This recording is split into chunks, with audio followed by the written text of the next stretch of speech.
Do you know who is the only God who disputes with the true God? There is only one God who has always disputed and until the end of time will compete with the Lord God, the only true one. Matthew 6, verse 24 says, "No one can serve two masters, for he will hate one and love the other, or he will be devoted to one and despise the other." You cannot serve God and money. Mammon, which is money. This is the God who disputes with our God. Mammon, the money. There is a mistaken thought in the minds of many people, especially in the minds of people who call themselves Christians. This is a thought about money.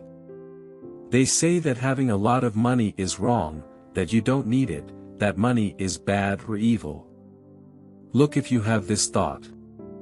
Today it will change, as we are going to talk about this topic that generates so much discussion. There are three types of people that we will cover in this video and you will say which of these three types you have been. See that Jesus is being very clear, there is no way to serve God and money. Who are you serving?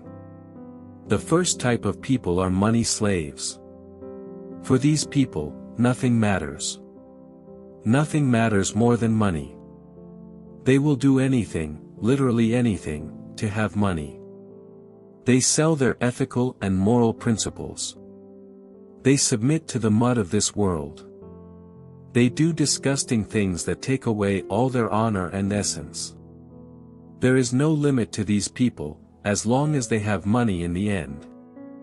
They leave others behind, they deceive, they lie, they cheat, they become corrupt.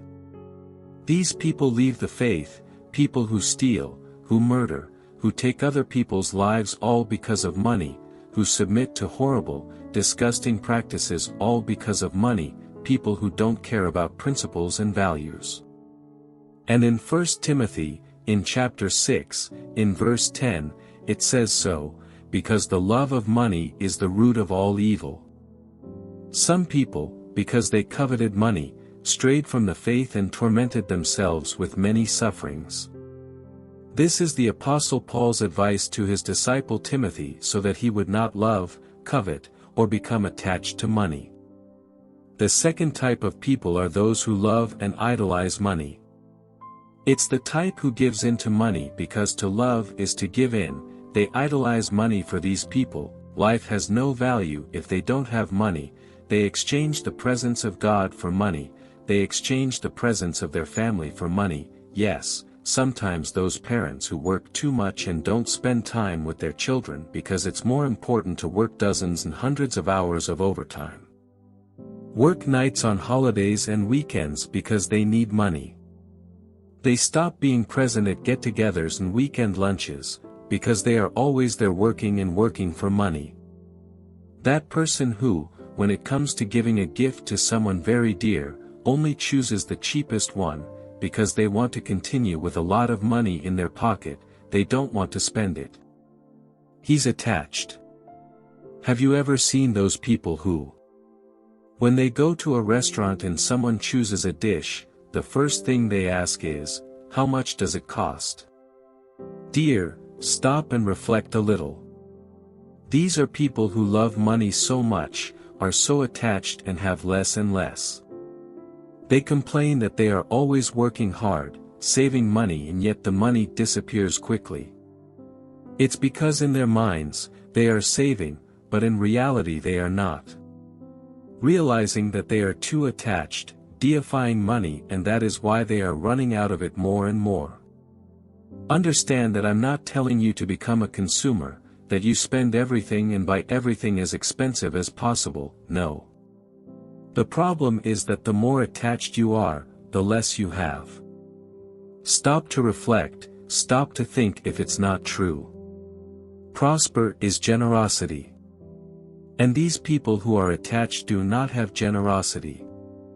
In fact, I will talk about this and much more in the future here on the channel, so it is very important that you are subscribed and have all notifications activated, so you don't miss the next videos, the next messages. So take advantage of this moment now and press the subscribe button. Turn on all notifications. And press the thumbs up button and the like button, so that this message can reach more people who are like this, attached, loving money and having less and less of it. And continuing, in Mark 12, in verse 28 onwards, it says, one of the teachers of the law approached and heard them arguing, noticing that Jesus told them, of all the commandments, which is the most important? Jesus replied, the most important thing is this. Hear, O Israel, the Lord our God. The Lord is the only Lord. Love the Lord your God with all your heart, with all your soul, with all your mind, and with all your strength.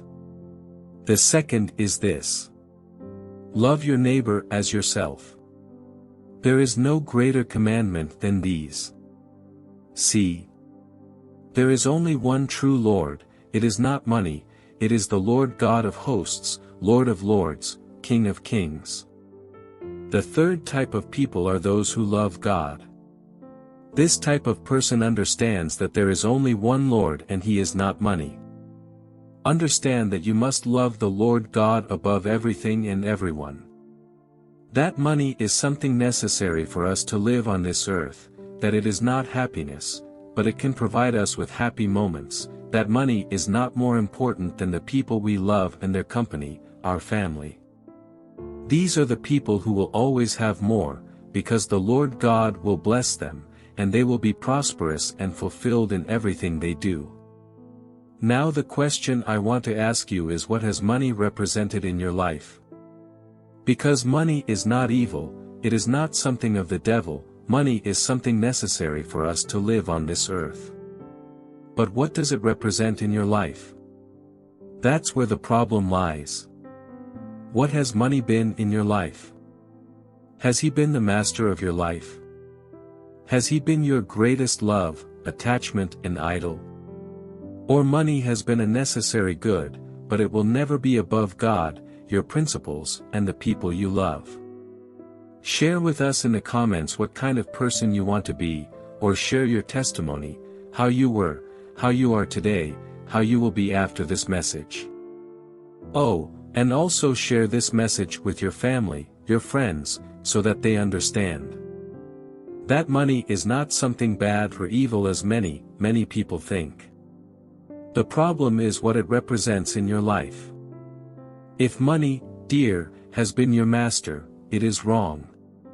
If money has been your greatest love, your idol, you are attached, you are wrong. Now if money is something necessary in God, your principles and your family will always be above money, then you are on the right path. May He enlighten you and He bless you.